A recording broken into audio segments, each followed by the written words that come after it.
All right, let's go live across to Rajya Sabha, the upper house of parliament, where Home Minister Amit Shah is speaking on 150 years of Vande Mataram. यह सदन जब से बना तब से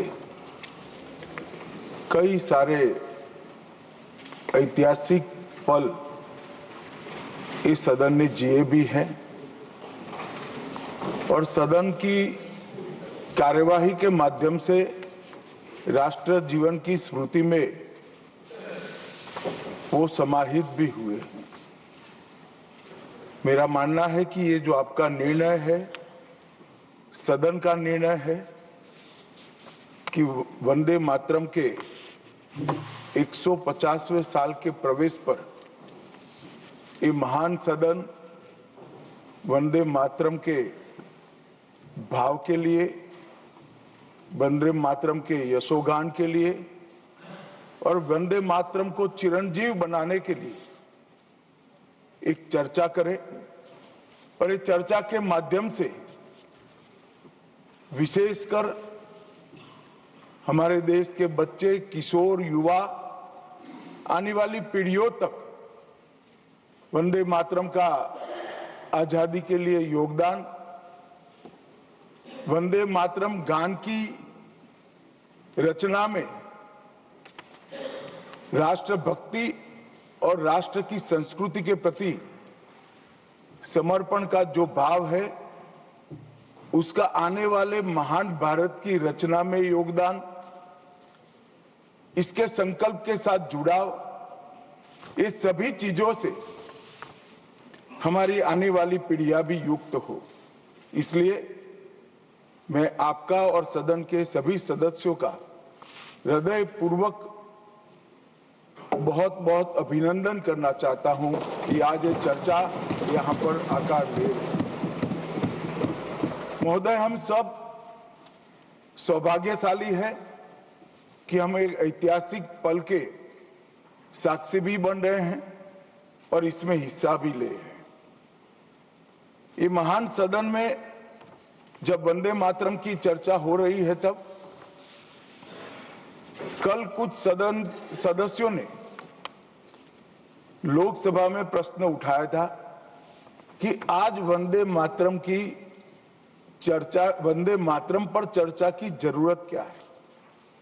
महोदय, वंदे मातरम पर चर्चा की जरूरत, वंदे मातरम के प्रति समर्पण की जरूरत वंदे मातरम बना तब भी थी, आजादी के आंदोलन के वक्त भी थी, आज भी है और जब 2047 में महान भारत की रचना होगी तब भी रहे, क्योंकि अमर कृति मां भारती के प्रति, भारत माता के प्रति समर्पण, भक्ति और कर्तव्य के भाव जागृत करने वाली कृति है। इसलिए जिनको आज वंदे मातरम की चर्चा क्यों हो रही है वो समझ में नहीं आ रहा है।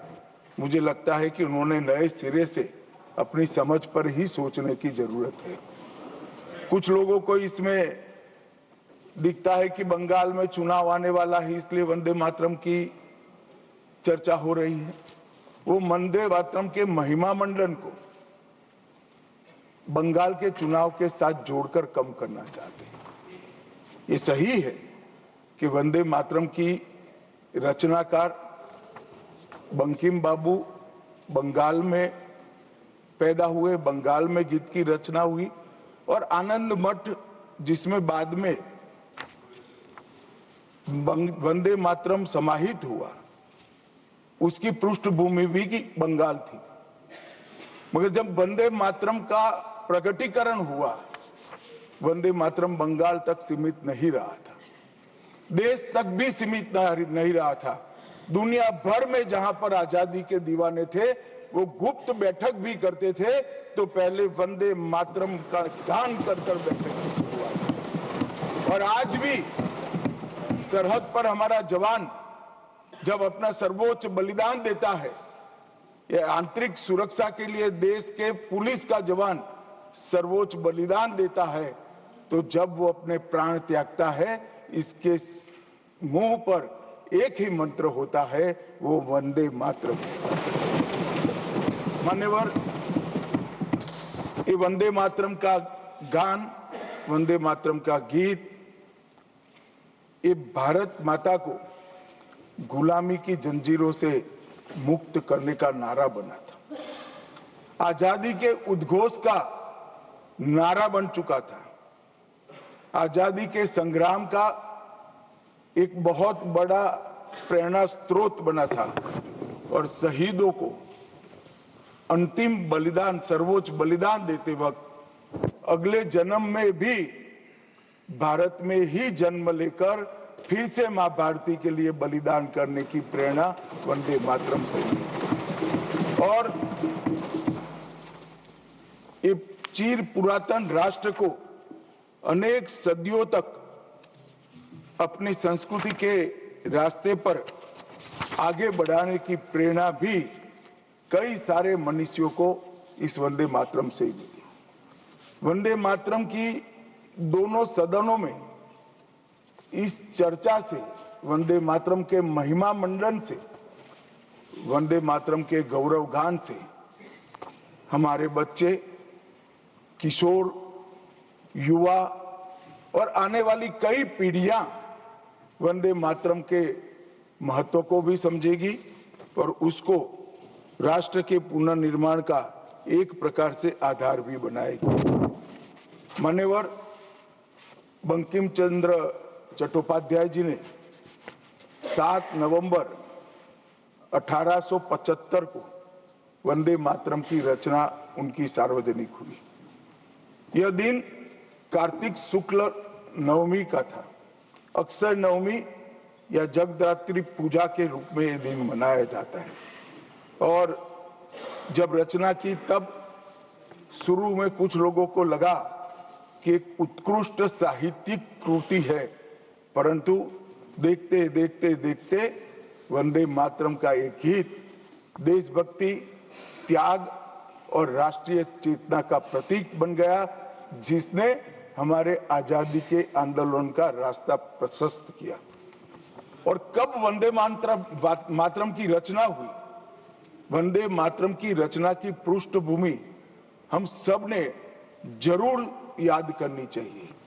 उसकी पृष्ठभूमि में सदियों तक इस्लामिक आक्रमण को झेल कर इस देश की संस्कृति और इस देश का इतिहास झंझोड़ने का काम, शीर्ण वीर्ण करने का काम हुआ था। उसके बाद अंग्रेजों ने अपने शासन के काल में, भारत के गुलामी के काल में एक नई सभ्यता, एक नई संस्कृति हमें थोपने का प्रयास किया था। और उस वक्त ये वंदे मातरम का रचना बंकिम बाबू ने की और वो रचना के अंदर बहुत बारीकी से जो हमारी मूल सभ्यता थी, हमारा सांस्कृतिक राष्ट्रवाद था, देश को माता के रूप में कल्पना कर कर देश की माता के रूप में जो कल्पना की, इसकी आराधना करने की हमारी परंपरा थी, उसको उन्होंने पुनः प्रस्तापित किया था। और इसीलिए ये गीत देखते देखते कोई प्रचार के बगैर, उस वक्त ना सोशल मीडिया था, ना प्रचार के कोई साधन थे, उल्टा जो सरकार थी वो तो उसको रोकना चाहती थी, प्रतिबंध लगाती थी। वंदे मातरम बोलने वालों पर कोड़े बरसाए जाते थे, जेल में डाल दिए जाते थे। फिर भी वो सारे प्रतिबंधों को पार कर कर हर एक व्यक्ति के मन को भी छुआ, आत्मा को भी छुआ और अनेक प्रताड़नाएं झेलते हुए भी वंदे मातरम कश्मीर से कन्याकुमारी तक फैल गया। मान्यवर, ये एक प्रकार से भारत के संस्कृति के प्रति श्रद्धा रखने वाले सभी लोगों का पुनः जागरण का मंत्र बन गया। गुलामी के कालखंड में कई मंदिर, विश्वविद्यालय, कला केंद्र, हमारी कृषि व्यवस्था है, हमारी शिक्षा व्यवस्था, कई सारी लाइब्रेरी अस्त व्यस्त हो गई, तोड़ दी गई, शीर्ण वीर्ण कर दी गई, मगर हमारी संस्कृति, उसके भाव को हमारे जनमानस से कोई नहीं मिला। मगर एक जरूरत थी वो भाव को जागरूक करने की, और वो भाव को पुनः संगठित करने की उसी वक्त बंकिम बाबू ने वंदे मातरम की रचना की और देखते देखते वंदे मातरम का नारा अक्रॉस द कंट्री पूरे देश में ट्रैवल कर गया मान्यवर, और अंडमान निकोबार की जेलों तक पहुंच गया। उसको ना अंग्रेज रोक सके, ना अंग्रेजों की सभ्यता को स्वीकारने वाले लोग रोक सके। मान्यवर, वंदे मातरम ने एक ऐसे राष्ट्र को जागरूक किया जो अपनी दिव्य शक्ति को भुला चुका था। राष्ट्र की आत्मा को जागरूक करने का काम वंदे मातरम ने किया। ये इसीलिए महर्षि अरविंद ने कहा, वंदे मातरम भारत के पुनर्जन्म का मंत्र है। श्री अरविंद का ये वाक्य, इसका गर्भित अर्थ वो वंदे मातरम की महत्ता को बताता है। मान्यवर, अरविंद घोष ने यह भी कहा कि देश को एक ऐसे मंत्र की आवश्यकता थी और ईश्वर ने उसे साकार करने के लिए ही बंकिम बाबू को इस भूमि पर भेजा था। श्री अरविंद का वंदे मातरम के लिए भाव बच्चे बच्चे के लिए एक प्रेरणा स्रोत बन गया और हमारे आजादी का नारा बन गया। मान्यवर, हमारे देश को जो लोग समझते हैं, लोग जो जानते हैं, वो सभी लोगों को मालूम है कि हमारा देश पूरी दुनिया में एक प्रकार से अनूठा देश है। दुनिया के कई देशों की रचना अधिनियमों से हुई, कहीं युद्धों के कारण हुई, कहीं युद्ध के बाद संधि के कारण हुई। भारत एकमात्र ऐसा देश है जिसकी सीमाएं कोई अधिनियम से तय नहीं की है। हमारे देश की सीमाएं हमारी संस्कृति ने तय की है और संस्कृति ने इस भारत को जोड़ कर रखा। और इसीलिए सांस्कृतिक राष्ट्रवाद का जो कंसेप्ट था, उस सांस्कृतिक राष्ट्रवाद के कंसेप्ट को, सांस्कृतिक राष्ट्रवाद के विचार को सबसे पहले आजाद गुलामी के कालखंड में जागरूक करने का काम बंकिम चंद्र चट्टोपाध्याय जी ने किया। हम पूरे देश को एक बार फिर से देखें तो हमें मालूम पड़ेगा कि हमारे देश को जोड़ने वाला मंत्र हमारी संस्कृति है। हमारे देश को जोड़ने वाली, एक रखने वाला मंत्र हमारी संस्कृति है। और इसी के कारण वंदे मातरम का जो उद्घोष हुआ, उसने सांस्कृतिक राष्ट्रवाद के सिद्धांत को पहली बार एस्टैब्लिश करने का काम किया। जब अंग्रेजों ने वंदे मातरम पर कई सारे प्रतिबंध लगाए, तब बंकिम बाबू ने एक पत्र में लिखा था, मुझे कोई आपत्ति नहीं है, मेरे सभी साहित्य को गंगा जी में बहा दिया जाए। यह मंत्र वंदे मातरम अनंत काल तक जीवित रहेगा। यह एक महान गान होगा और लोगों के हृदय को जीत लेगा और भारत के पुनर्निर्माण का ये मंत्र बनेगा। आज हम देख रहे हैं कि बंकिम बाबू के वो शब्द सच हुए हैं। भले देर से ही सही, ये पूरा राष्ट्र आज सांस्कृतिक राष्ट्रवाद की परिकल्पना को स्वीकार कर आगे बढ़ रहा है। और मान्यवर, हम सब जो भारत माता की संतानें हैं, वो मानते हैं कि ये देश कोई जमीन का टुकड़ा नहीं है। वो उसको हम माँ के रूप में देखते हैं और उसका भक्ति गान भी करते हैं, और वो भक्ति गान की अभिव्यक्ति ही वंदे मातरम है। मान्यवर, आज मैं सदन में जब ये चर्चा हो रही है तब बताना चाहता हूं, वंदे मातरम की रचना में हमारे जीवन में देश की, भारत माता की कल्पना का जो योगदान है, उसको बहुत अच्छे तरीके से भावना के साथ वर्णन किया है। जल, फल और समृद्धि तीनों की दायिनी भारत माता को बताया गया। शोभित पुष्पों से मन को प्रफुल्लित करने वाली भी भारत माता को बताया गया। सरस्वती, लक्ष्मी, दुर्गा, ये तीनों का जो स्वरूप है वो भारत माता है। एक प्रकार से हमारा समृद्धि, हमारी सुरक्षा, हमारा ज्ञान, हमारा विज्ञान, ये सब भारत माँ की ही कृपा है और उसकी आराधना से ही प्राप्त हो सकता है। इतना बड़ा एक संकल्प बंकिम बाबू ने रखा। दुर्गा की वीरता, लक्ष्मी की संपन्नता और सरस्वती की मेघा, ये तीनों हमें भारत माँ की कृपा ही दे सकती है, या मिट्टी ही दे सकती है। इसीलिए इसको बार बार प्रणाम करना चाहिए, माँ को प्रणाम करना चाहिए। मान्यवर, एक प्रकार से जिसकी उद्घोषणा 150 साल पहले बंकिम बाबू ने की, ये विचार तो बहुत चिर पुरातन है। रामायण के अंदर प्रभु श्री राम ने भी जब उनको सलाह दी गई कि इतनी वैभवशाली लंका है, आप लंका जीत ही लिए हो, तब अयोध्या जाकर क्या करना है, यहीं रह जाते हैं। तब उन्होंने कहा कि माता और मातृभूमि ईश्वर से भी बड़ी होती है, मैं माता और मातृभूमि का त्याग करूं। मातृभूमि के महिमा मंडन प्रभु श्री राम ने भी किया। मातृभूमि का महिमा मंडन आचार्य शंकर ने भी किया और मातृभूमि का महिमा मंडन आचार्य चाणक्य ने भी किया। ये सभी ने समय समय पर हमारे अस्तित्व को मातृभूमि के साथ जोड़ने का काम किया। मातृभूमि ही हमें पहचान देती है, वो ही हमें भाषा देती है, वो ही सभ्य जीवन जीने की संस्कृति का आधार बनाती है और वो ही हमारे जीवन को ऊपर उठाने का अवसर देती है।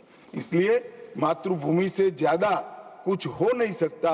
ये भाव जो चिर पुरातन भाव था, उसको बंकिम बाबू ने पुनर्जीवित किया और वो घनघोर रात्रि जैसे गुलामी के कालखंड के अंदर जैसे एक बिजली प्रकाश फैला देती है, उसी प्रकार से वंदे मातरम के गान ने घनघोर अंधेरे के अंदर, जन जन के अंदर गुलामी की मानसिकता छोड़कर आजादी की प्राप्ति, स्वराज की प्राप्ति का एक जोश जगाने का काम किया। मान्यवर, महर्षि अरविंद ने वंदे मातरम को गीत नहीं, हमारी आध्यात्मिक शक्ति का प्रतीक माना।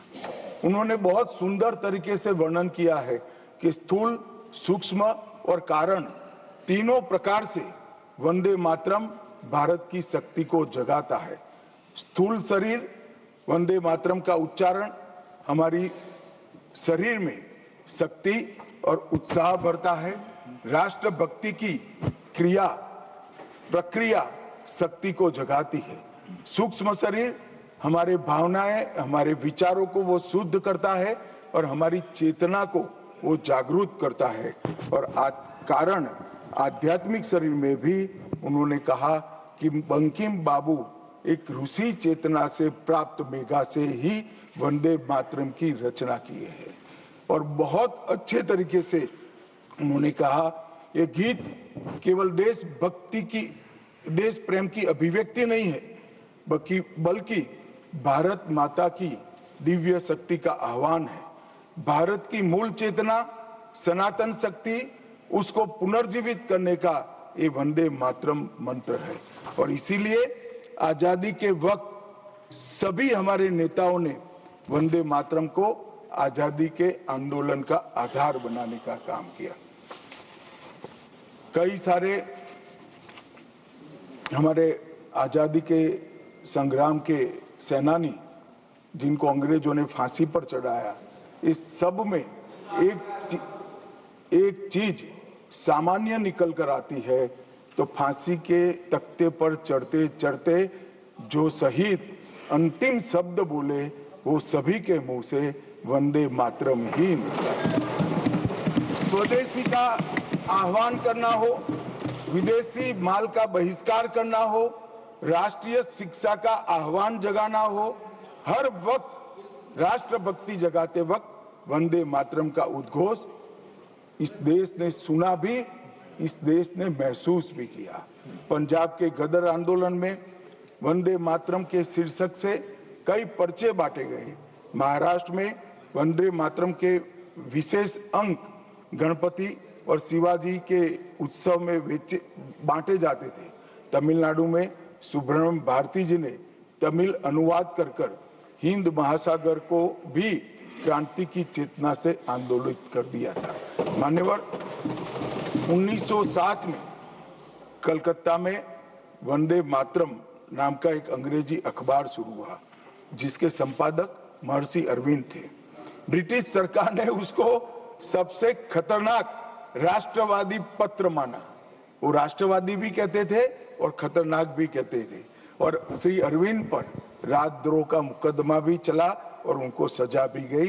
अंततोगत्वा उसको प्रतिबंधित कर दिया। मान्यवर, कांग्रेस के अधिवेशनों ने भी वंदे मातरम के महिमा मंडन को, वंदे मातरम के गान को गाया। 1896 में गुरुवर टैगोर ने कांग्रेस अधिवेशन में इसको पहली बार सार्वजनिक रूप से गाया। 1905 में कांग्रेस के वाराणसी अधिवेशन में महान कवियत्री गायिका सरला देवी चौधरानी ने पूर्ण वंदे मातरम का गायन किया। और 15 अगस्त 1947 को जब देश आजाद हुआ, सुबह 6:30 बजे सरदार पटेल के आग्रह पर पंडित ओमकार नाथ ठाकुर जी ने आकाशवाणी से अपने मधुर स्वर में वंदे मातरम का गान कर देश को भावुक कर दिया। और ये सभी भावना को देखते हुए संविधान सभा की अंतिम बैठक 24 जनवरी 1950 को संविधान सभा के अध्यक्ष राजेंद्र प्रसाद जी की अध्यक्षता में जो हुई, उसमें राष्ट्रगान के बराबर सम्मान देते हुए वंदे मातरम को राष्ट्रगीत घोषित करने का काम किया। मान्यवर, मैं कल देख रहा था, कांग्रेस के कई सदस्य आज वंदे मातरम की चर्चा क्यों जरूरी है और इसको एक राजनीतिक हथकंडा या तो मुद्दों पर से ध्यान भटकाने का एक हथियार मानते थे। मान्यवर, मुद्दों पर चर्चा करने से कोई नहीं डरता है। संसद का बहिष्कार हम नहीं करते हैं। संसद का बहिष्कार अगर करना है, संसद का बहिष्कार न करे, संसद चलने दे, तो सब मुद्दों पर चर्चा होगी। हमें कुछ डरने जैसा नहीं है, छिपाने जैसा नहीं है। कोई भी मुद्दा हो, हम चर्चा करने के लिए तैयार है। परंतु वंदे मातरम के गान की चर्चा को, वंदे मातरम के गान पर की चर्चा को टालने की ये मानसिकता ये नई नहीं। मान्यवर, ये तो वंदे मातरम का 150वां साल है। हर महान रचना का, हर महान घटना का महत्वपूर्ण साल कई मायनों में हमारे देश में मनाता जाता है। तो ये तो 150वां साल है। अब हम थोड़ा पीछे मुड़कर देखते हैं। मान्यवर, जब वंदे मातरम के 50 साल हुए तब क्या हुआ? वंदे मातरम के 50 साल हुए, देश आजाद नहीं हुआ था। और वंदे मातरम की स्वर्ण जयंती हुई 1937 में। तब जवाहरलाल नेहरू जी ने वंदे मातरम के 2 टुकड़े कर उसको 2 अंतरों तक सीमित करने का काम। कांग्रेस पार्टी की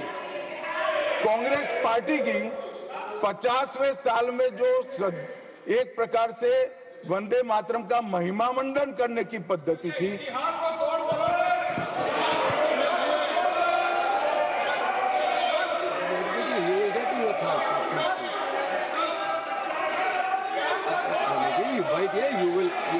you will get your chance to speak, na? Unless he yields, unless he yields, how I can?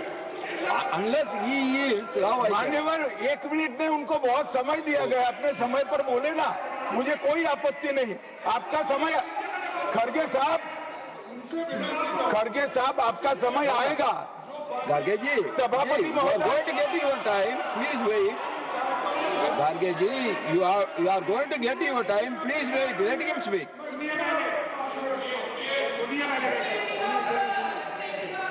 मान्यवर 50वें पड़ाव पर वंदे मातरम को सीमित कर दिया गया। वहीं से तुष्टीकरण की शुरुआत हुई और वो तुष्टीकरण जाकर देश के विभाजन में पलटा। मान्यवर, मेरे जैसे कई लोगों का मानना है कांग्रेस पार्टी को पसंद आए ना आए, अगर वंदे मातरम के तुष्टीकरण की नीति के तहत 2 टुकड़े न करते तो देश का बंटवारा नहीं होता और देश पूरा होता। मान्यवर, 50 साल के बाद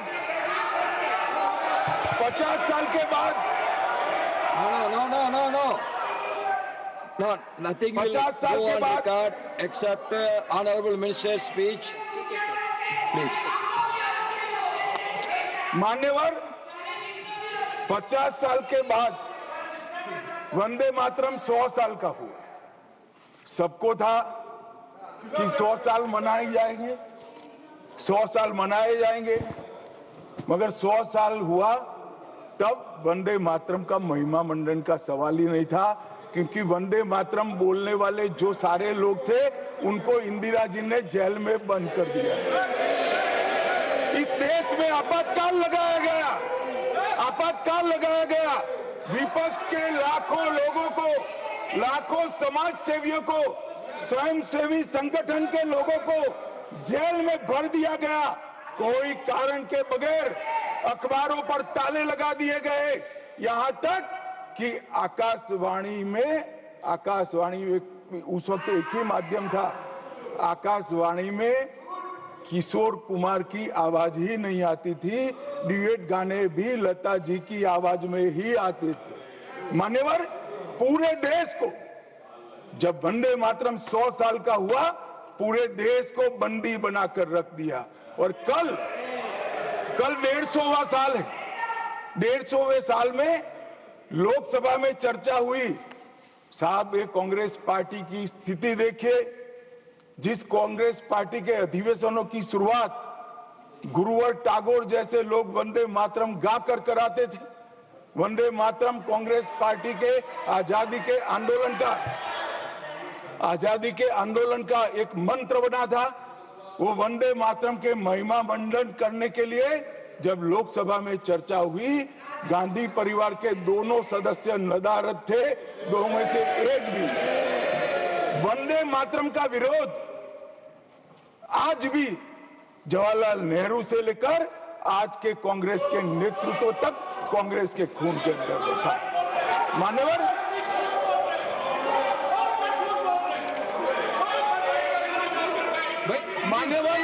आप बैठिए। मान्यवर, मैं तथ्यों के आधार पर कहता हूं, कांग्रेस पार्टी की एक नेत्री ने बैठ जाओ रामदास।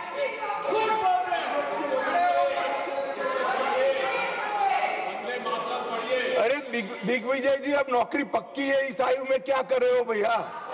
अब नहीं जाएगी नौकरी।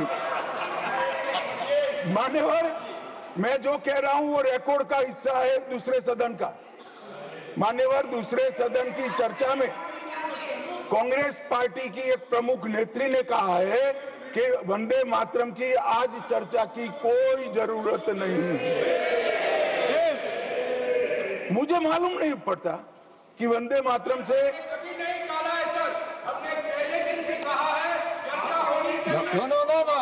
रमेश जी क्या कहा?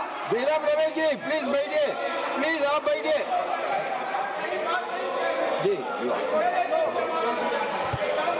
साहब, माननीय सदस्य जयराम जी का प्रॉब्लम है कि वो सिर्फ विपक्ष की ही बात सुनते हैं, अपने नेताओं की बात को सुनते नहीं है। मैंने ऐसा नहीं कहा, आपने कहा है। मैंने ऐसा कहा कि लोकसभा में चर्चा में कांग्रेस पार्टी की एक प्रमुख नेत्री ने कहा है कि अभी इस समय वंदे मातरम की चर्चा की कोई जरूरत नहीं। ये रिकॉर्ड पर है, रिकॉर्ड पर।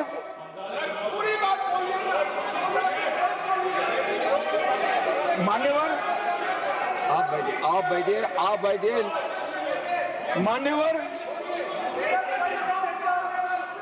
मान्यवर, जिस गीत को जिस गान को महात्मा गांधी ने राष्ट्र की शुद्धतम आत्मा से जुड़ा हुआ गीत कहा, बिपिन चंद्र पाल ने एक राष्ट्र धर्म है जिसमें राष्ट्रभक्ति और कर्तव्य दोनों समाहित है, जिसकी अभिव्यक्ति वंदे मातरम करता है, वो वंदे मातरम का टुकड़ा करने का काम भी कांग्रेस पार्टी ने किया था। मान्यवर, अंतर्राष्ट्रीय स्तर पर भी वंदे मातरम ने हमारे आजादी के आंदोलन को गति देने का काम किया।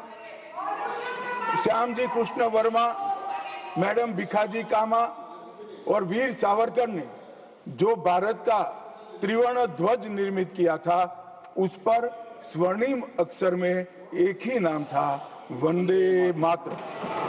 मान्यवर, बर्लिन के ओलंपिक्स में भी 1936 में गुलामी के कालखंड में भी जब हमारे हॉकी की हमारी टीम को उत्साह की जरूरत थी, प्रेरणा की जरूरत थी, कोच ने लाइन में खड़े कर भावपूर्ण तरीके से वंदे मातरम का गान किया और हम गोल्ड मेडल जीतकर आ गए। मान्यवर, भारतीय जनता पार्टी की रचना हुई तब से हमारी तो पार्टी की रचना ही सांस्कृतिक राष्ट्रवाद और ये देश अपने मूल संस्कृति के आधार पर, मूल विचारों के आधार पर चलना चाहिए, पाश्चात्य संस्कृति के आधार पर नहीं चलना चाहिए। इसीलिए हमारी पार्टी की स्थापना थी। मान्यवर, इस संसद में वंदे मातरम के गान को बंद करा दिया है। अब फिर से खड़े हो जाएंगे कि नहीं नहीं नहीं, आप गलत बोल रहे हो, मगर इस रिकॉर्ड है मान्यवर महोदय। 1992 में भाजपा सांसद श्री राम नाईक ने एक शॉर्ट ड्यूरेशन डिस्कशन के माध्यम से वंदे मातरम को संसद में फिर से गाने की शुरुआत करने के लिए एक मुद्दा उठाया और उस वक्त प्रतिपक्ष के नेता लाल कृष्ण आडवाणी जी ने बहुत प्रमुखता के साथ लोकसभा के स्पीकर को कहा कि इस महान सदन के अंदर वंदे मातरम का गान होना चाहिए, क्योंकि संविधान सभा ने इसको स्वीकारा है। और फिर लोकसभा ने सर्वानुमत से 1992 में वंदे मातरम के गान की शुरुआत की। मान्यवर, हम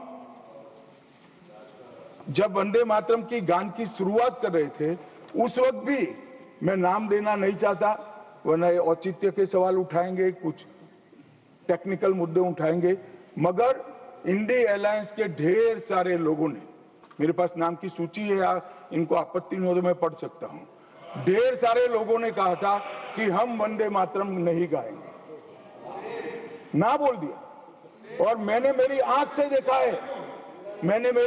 देखा है, कई सारे सदस्य वंदे मातरम होता है तो वंदे मातरम के गान के पहले संसद में बैठे होते हैं तो भी खड़े होकर बाहर चले जाते हैं। मैं आपको विश्वास से कह सकता हूं मान्यवर, ये कह रहे हैं कि कांग्रेस पार्टी पर झूठे आरोप लगाए। मैं विश्वास से कह रहा हूं, भारतीय जनता पार्टी का एक भी सदस्य वंदे मातरम के गान के वक्त सम्मान के साथ खड़ा न हो, ऐसा हो ही नहीं सकता, क्योंकि वंदे मातरम के गान के प्रति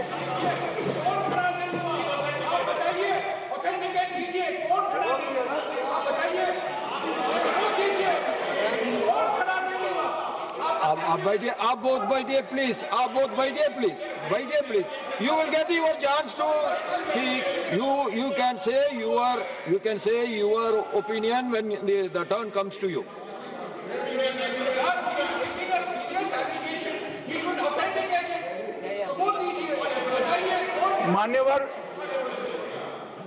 मान्यवर, अरे सुनो तो, बोल क्या करते हो भैया, मुझे सुनो तो।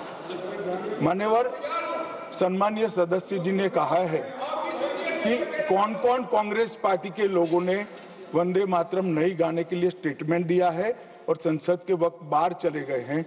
मैं इसकी सूची आज शाम होने के पहले सदन के पटल पर रख दूंगा। मेरा विनंती है कि वो कांग्रेस सदस्यों के नाम इस चर्चा का हिस्सा करने के लिए आप आदेश करिएगा। माननीय, इस सदन की चर्चा के रिकॉर्ड पर रहना चाहिए कि कांग्रेस पार्टी के सदस्य वंदे मातरम का विरोध करते हैं। इस देश की जनता इनको जाननी चाहिए। माननीय, मैं दे देता हूं, दिग्विजय सिंह पढ़ लीजिएगा।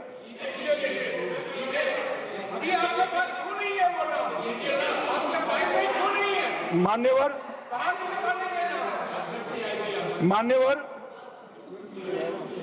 वंदे बंकिम चंद्र चटर्जी की, चट्टोपाध्याय जी की 130वीं जयंती पर हमारी सरकार ने, डाक विभाग ने एक स्टैंप जारी किया। स्वतंत्रता की 75 की वर्षगांठ के उपलक्ष्य में हर घर तिरंगा का अभियान भी हमने करा और उस वक्त हमने, हमारे प्रधानमंत्री जी ने जनता का आह्वान किया था कि तिरंगा फहराते वक्त वंदे मातरम बोलना नहीं भूलना चाहिए। और मान्यवर, ये वंदे मातरम की 150वीं वर्षगांठ, उसको भी भारत सरकार बहुत अच्छे तरीके से हमने मनाने का तय किया है। 1 अक्टूबर 2025 को केंद्रीय मंत्रिमंडल ने पूरा वर्ष वंदे मातरम के यशोगान में मनाया जाएगा, इसका प्रस्ताव पारित किया। 24 अक्टूबर 25 को राष्ट्रीय और अंतर्राष्ट्रीय स्तर पर समन्वयित कार्यक्रमों की रूपरेखा तय की गई। माननीय प्रधानमंत्री जी ने भारत माता को पुष्पांजलि देकर 7 नवंबर 25 को नई दिल्ली में ये वर्ष का शुभारंभ किया।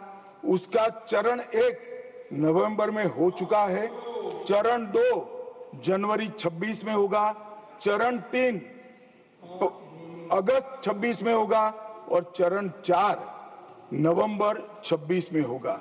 स्मारक डाक टिकट का वो भी हम जारी कर चुके हैं, सिक्का भी जारी कर चुके हैं।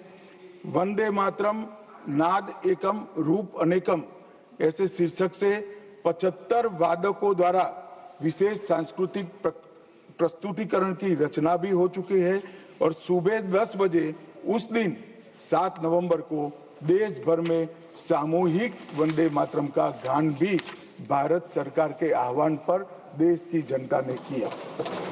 मान्यवर, वंदे मातरम के 150 वर्ष, इसकी डॉक्यूमेंट्री और प्रदर्शनी बनाई गई है हर जिला सेंटर पर और हो सके तो तहसील सेंटर पर उसको दिखाया जाएगा।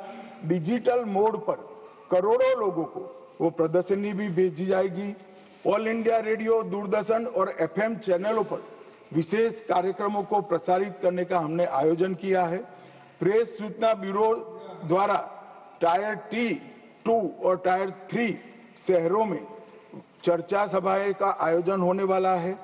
सभी भारतीय दूतावासों में वंदे मातरम आधारित सांस्कृतिक संध्याएं आयोजित होने वाली है।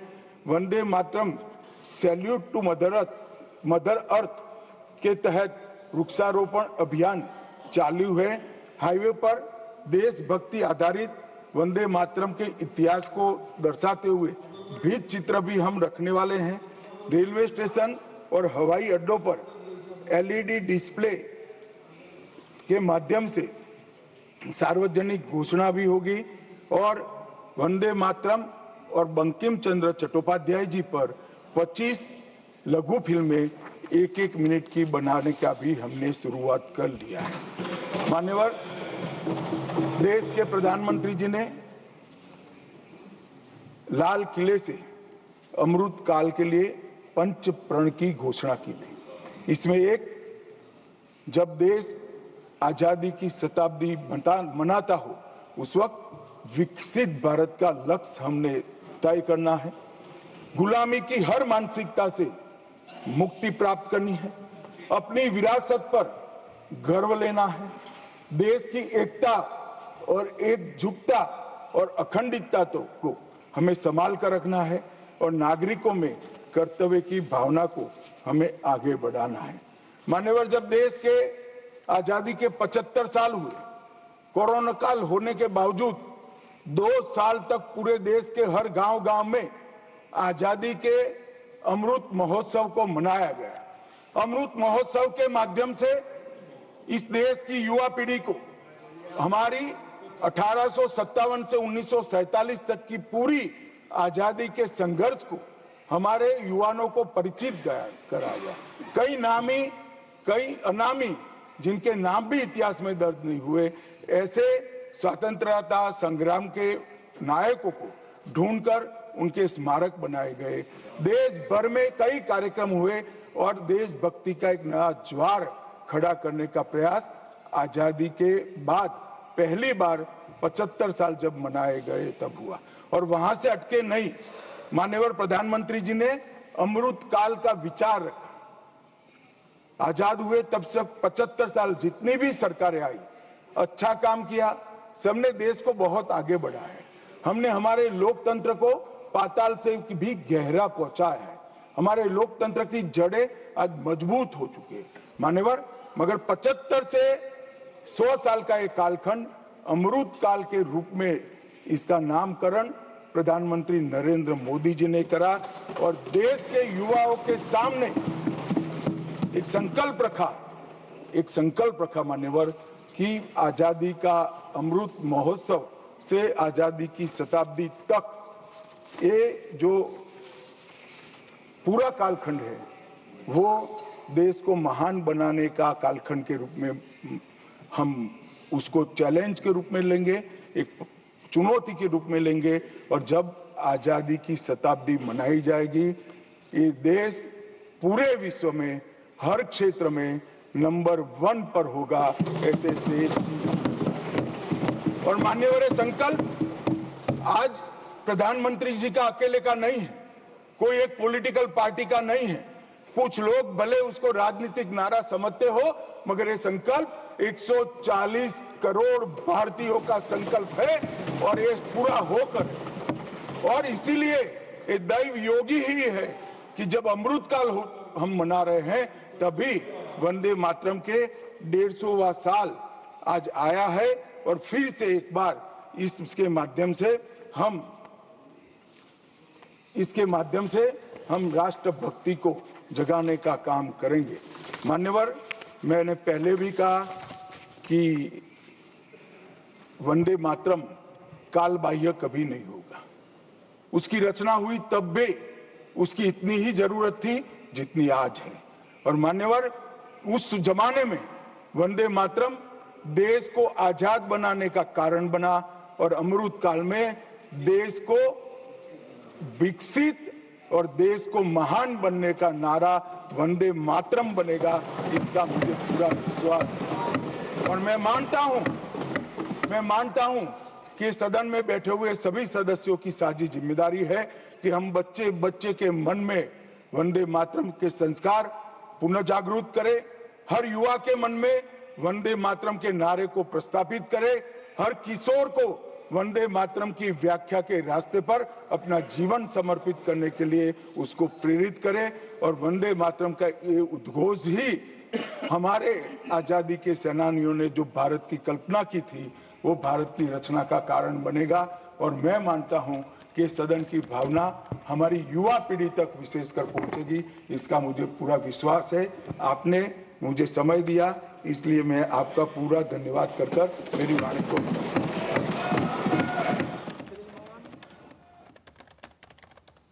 All right, so that was Home Minister Amit Shah was speaking on 150 years of Vande Mataram in the upper house of the parliament. He said this debate will inspire future generations. Fortunate to participate in this historic debate.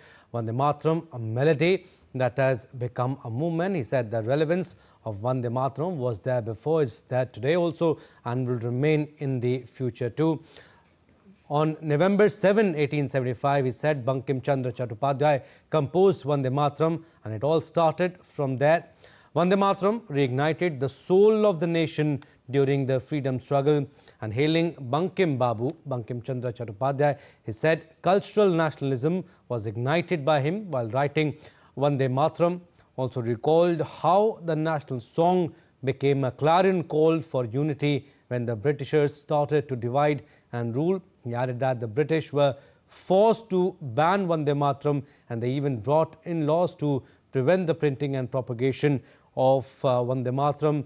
Amit Shah also said that India's borders are defined by its cultures and not due to other factors. He said Vande Mataram holds this country together, and he further said that Indians don't see this country as a mere piece of land but as a mother, and Vande Mataram is the song which they express their devotion.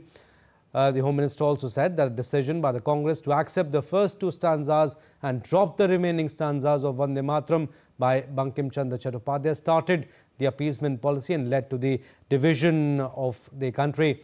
And taking a dig at Congress, he attacked Jawaharlal Nehru over the removal of some lines from Vande Mataram. He further said that former PM Indira Gandhi jailed everyone who chanted Vande Mataram during the emergency period. He said he has a list of Congress and the opposition members who have in fact previously said in Parliament that they will not sing Vande Mataram, and he will submit that list in the table of the House, and also listed out what the government has done to celebrate 150 years of Vande Mataram.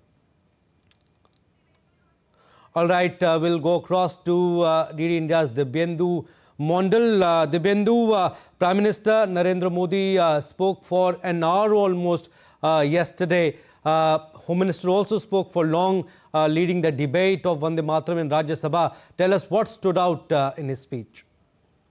Well, Abhishek, Union Home Minister Amit Shah spoke for almost 40 to 42 minutes in the upper house. The debate began at about 1:10 p.m. this afternoon.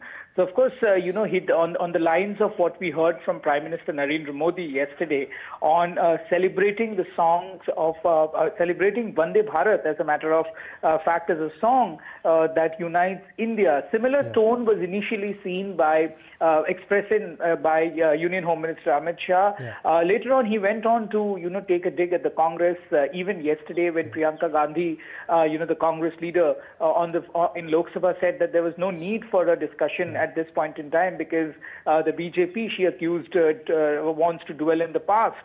But Union Home Minister Amit Shah took a dig at Priyanka Gandhi and said that the Congress, the Congress party, whose the national executive meet would begin with the song of Vande Bharat and sung by Rabindranath Tagore back then, now tries to dislodge the song Vande Bharat and having a national discussion on the song. Yes.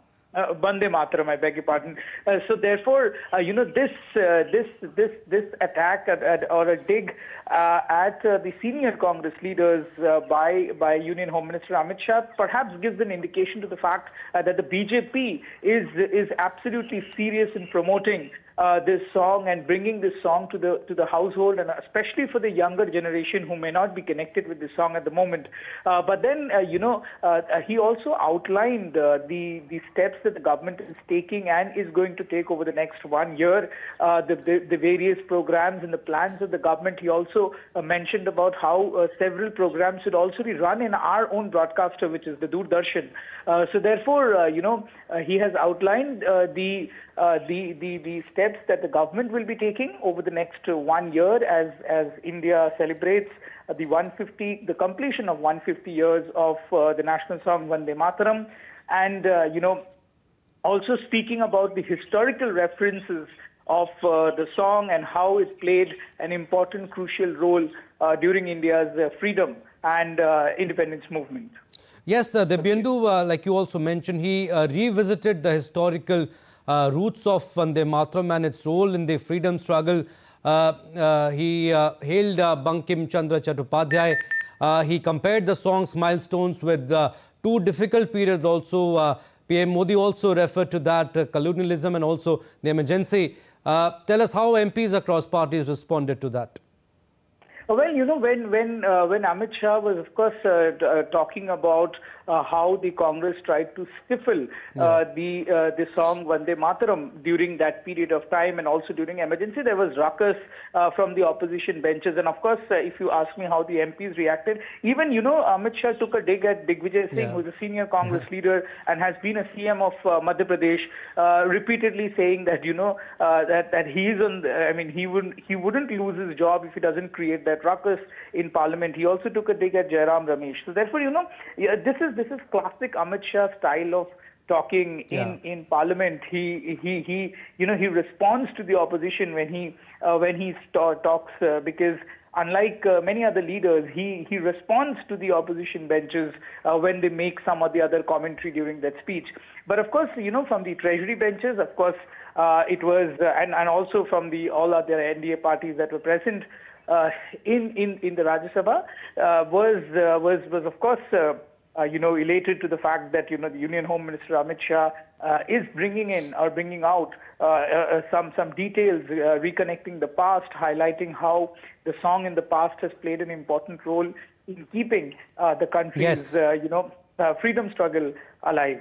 Yes, Devendra, also Amit Shah concluded by linking the song's legacy to the present-day nationalism. We'll leave it at that. Thank you for your inputs. All right, that's all we have in this edition. Stay tuned for more news and updates. Namaskar.